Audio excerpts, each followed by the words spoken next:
CM Manohar Lal Haryana निवास में कई बैठकों में व्यस्त रखे। मुख्यमंत्री मनोहर लाल की अध्यक्षता में high power land purchase committee की बैठक भी हुई। एक रिपोर्ट देखिए।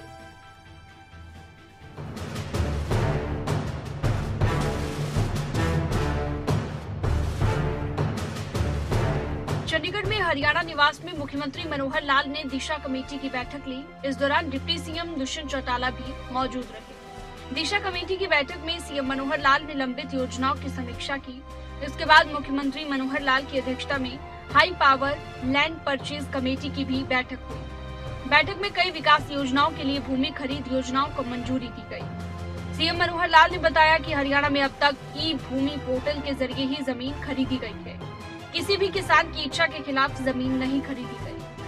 इसी प्रकार से दूसरी बैठक आज हमारी हाई पावर परचेज कमेटी की हुई। हमने एक जो नया ये प्रावधान शुरू किया है ई भूमि का।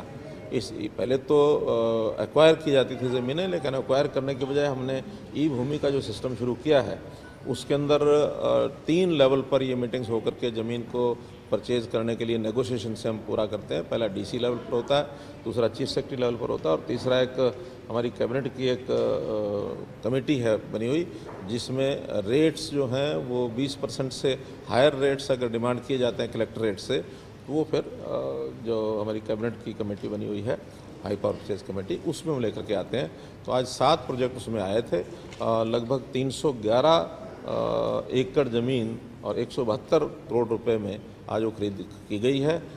जितने भी प्रोजेक्ट थे सबके सब आज नेगोशिएशन के द्वारा पूरे हुए।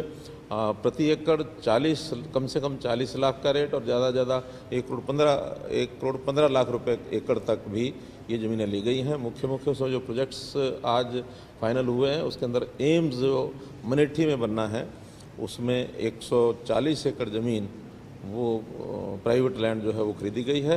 इसी प्रकार एक प्रोजेक्ट अनाज मंडी का एक्सटेंशन है सिरसा का, वो लिया गया है। वाटर वर्क्स जींद का वो उसमें ज़मीन खरीदी गई है लगभग 45 एकड़।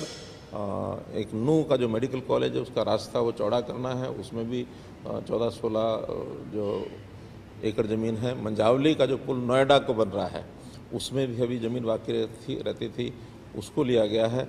हमने तो पिछले 7 साल में बहुत आवश्यक जहाँ है वहीं एक्विजिशन किया है। प्राय जो 2013 तक जितने सेक्शन 4 हुए थे वही ज़मीनें 2015 तक हमने एक्वायर की। उसके बाद तो एक्विजिशन की ही नहीं है। उसके बाद आज तक जितनी भी ज़मीन खरीदी है वो ई भूमि पोर्टल पर ही खरीदी है।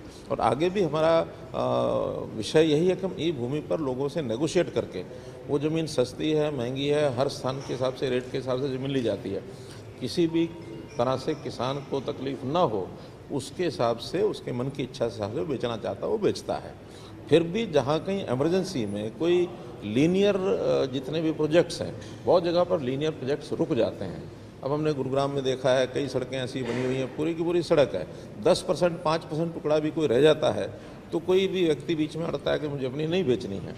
ऐसे इमरजेंसी प्रोजेक्ट्स, लीनियर प्रोजेक्ट्स, उसी में केवल लिखा गया कि उसके अंदर हमने एक जो सोशल क्या रहता है, सोशल असेसमेंट, तो सोशल असेसमेंट जो रहती है उसी प्रावधान को ख़त्म किया ताकि हम उसको सीधा नोटिस दे करके, उसमें भी एक्विजिशन का प्रकार वही रहेगा, सेक्शन 4 भी होगा, 6 भी होगा, 9 भी होगा, लेकिन जो हियरिंग होती थी पब्लिक हियरिंग उसमें, क्योंकि इमरजेंसी प्रोजेक्ट हैं। प्रधानमंत्री मोदी के वैक्सीनेशन के आह्वान पर मुख्यमंत्री मनोहर लाल ने कहा कि वैक्सीनेशन के लिए हरियाणा सरकार पूरी तरह तैयार है। जैसे जैसे डोज मिलते रहेंगे वैसे ही लोगों का वैक्सीनेशन जारी रहेगा। तो वैक्सीनेशन का जितने इंजेक्शन टीके हमको मिलते हैं हमको वो चाहिए। आज भी हमारा मेगा ड्राइव चल रहा है वैक्सीनेशन का और उसमें 5 लाख टीके लगाए जाएं, इसका हमारा एक प्रोग्राम आज चल रहा है। मुझे लगता है शाम तक वो प्रोग्राम कर लेंगे। इसलिए हमारे यहाँ सिस्टम इंफ्रास्ट्रक्चर में जो उसकी सारा सिस्टम है वो पूरा बना हुआ है, उसमें कहीं कोई कठिनाई नहीं है। और अब इस समय तक लगभग 1 करोड़ 40 लाख लोगों को इंजेक्शन लग चुके हैं, जिसमें से लगभग 36 लाख जो हैं वो सेकेंड डोज है और 1 करोड़ 3-4 लाख जो है फर्स्ट डोज है। तो इसलिए आगे कोशिश ये हो रही है कि जिन्होंने फर्स्ट डोज लगवा ली है उनको सेकेंड डोज भी साथ साथ लगती चली जाए। तो बड़े एक प्रकार से 50% लेवल तक पहुँच गए हैं और भी जो बचे हैं जैसे जैसे इंजेक्शन हमें मिलेंगे वैसे वैसे स्पीड से हम लगाएं। एक तरफ सीएम मनोहर लाल ने दिशा कमेटी की बैठक में कई लंबित योजनाओं की समीक्षा की और केंद्र की योजनाओं पर विस्तार से चर्चा की। वहीं high power land purchase committee की बैठक में सीएम ने विकास योजनाओं के लिए भूमि खरीद योजनाओं को भी मंजूरी दी। अनिल मोर, खबरें भिता।